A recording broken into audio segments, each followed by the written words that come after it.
And those were really three tough acts to follow. What a pleasure and a privilege it is to be in their company. I think it was Steve Martin who said that it's really a godsend that determination stands in where talent perhaps doesn't occasion. I feel that way, that in my case it's simply been getting up every day and doing something more day after day after day. As the film indicated, I came to the Air Force Academy for my first time 50 years ago this summer. It was July of 1969. I'd never been west of the Appalachian Mountains. Got on a jet airplane that morning, flew to Denver. That was pretty exciting. Got off the airplane, looking out the window, you could see weather you weren't in. That was amazing to me. Washington could use a little of that, but that's another story. Drove down to the Air Force Academy, and I was overwhelmed, just overwhelmed. I remember two particular impressions. One was that it exceeded any ability that I had to understand its scope of aspirations, of the audacity of the place. And two, it was inspiring. Right? It was one of those things where you really wanted to step up and say, maybe I could be a part of this, maybe I don't deserve to be a part of this, but maybe I could be a part of this. It was love at first sight. So it was no great surprise then that that was the only institution that I applied to. I remember my senior year in high school, guidance counselor calls me in and says, this is very curious, I've looked at your file, there's only one application in there, the United States Air Force Academy. She goes, what are you going to do if you don't get in? I said, what do you mean? So thank God, right, that all worked out. And so I arrived in the summer of 1972 with the great class of 1976. And I will tell you that it was true then and it's true now that if there's something distinguished about me, it was merely my association with this institution and the long blue line. And if there's something that I think is more true than anything else about the distinguished graduate designation, it's that what it really celebrates is the ideals, the aspirations of this extraordinary institution and the service of more than 50,000 graduates who've gone on to every corner of the world, every discipline that you can imagine, have served in every public service role that you can possibly imagine. I think that's what we're here to celebrate tonight. So my own thank you list kind of includes many of the same things that have been discussed, but I'd like to walk through them because they're special to me. First, to the Association of Graduates, not simply for the style and the hospitality, the class that you've exhibited tonight, but for what you do to bring the long blue line together. We are strewn to the four winds, and I think it's important that the fabric that the threads run through is managed and somebody's paying attention to that day after day. Thank you for that. A special thank you to Guy Walsh, who I think was particularly responsible for shining a light on my spot in the long blue line.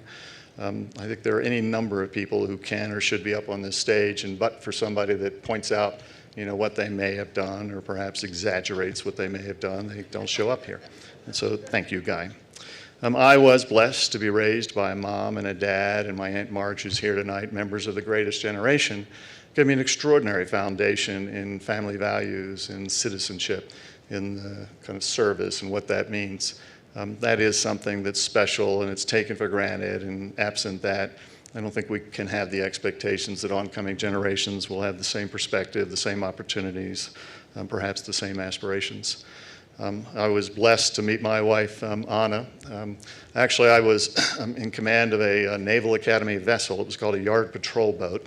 In the Navy, that's actually a pretty good thing. You can imagine when my officer efficiency report as an Air Force captain wound up in some colonel's hands down in San Antonio. And three-star Vice Admiral Charles Lawrence was bragging about Captain Inglis having qualified in yard patrol. The Air Force thought that was picking up trash. Wasn't a great moment in my career. But somewhere along the track of that eastern coast sojourn in the summer of 1983, a kind of tourist came aboard, wanted to know something about the boat. It was Anna. And my life has been blessed and kind of changed and transformed ever since. Anything that I have done, anything that I may or may not have achieved, Anna was a full partner in that, to include the raising of our three wonderful children who inspire me to try to be a better person, to be worthy of them every day. My son Paul stands in for my three children. He's a lieutenant in the United States Navy. I'm still perplexed about that, but I couldn't be prouder. And he's here with his friend Carol, who's in the United States Army, and so service, I think, is something that an oncoming generation still understands, still appreciates, so thank you for that. I've had mentors at every turn. Ed Osborne was my academic advisor. He's here tonight.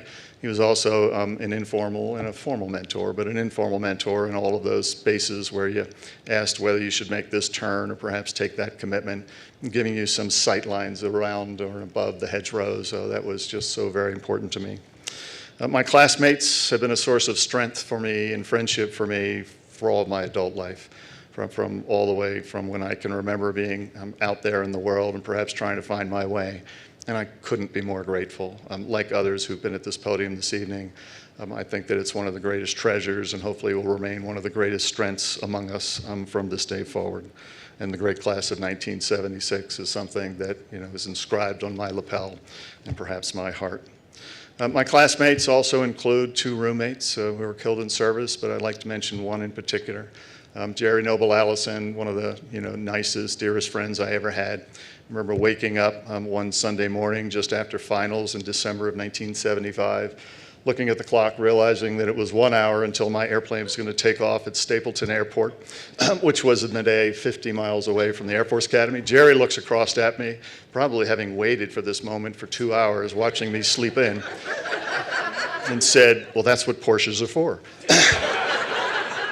And we made it. It's the most extraordinary moment. But Susan, kind of person that I met, Susan Allison, kind of Hutchison, who's here with us tonight, somebody I met when I was a toddler on John Avenue in Linthicum, Maryland, who I introduced to Jerry, who married Jerry, and who had a wonderful family with Jerry as a Gold Star widow. And I'm just so pleased that you're here tonight, Susan, that we can celebrate Jerry's contribution as much or more as those of us who are fortunate to continue on. The leaders of this institution, I have to offer them a personal thanks, General Severia, kind of General Armacost, others who essentially sustain and nurture this institution through the good times and the bad. This institution matters. It creates people. It inspires people to similarly matter. And finally, I end with one thing, and I think taking General Silveria's kind of edict to heart, which is to look forward. I thank God that there are cadets who continue to show up and stand in and intend to serve this nation in a time where life is complicated, the world is dangerous, it's fraught, and yet they still come and they serve.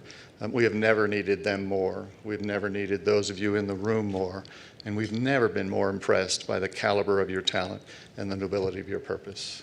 Thank you.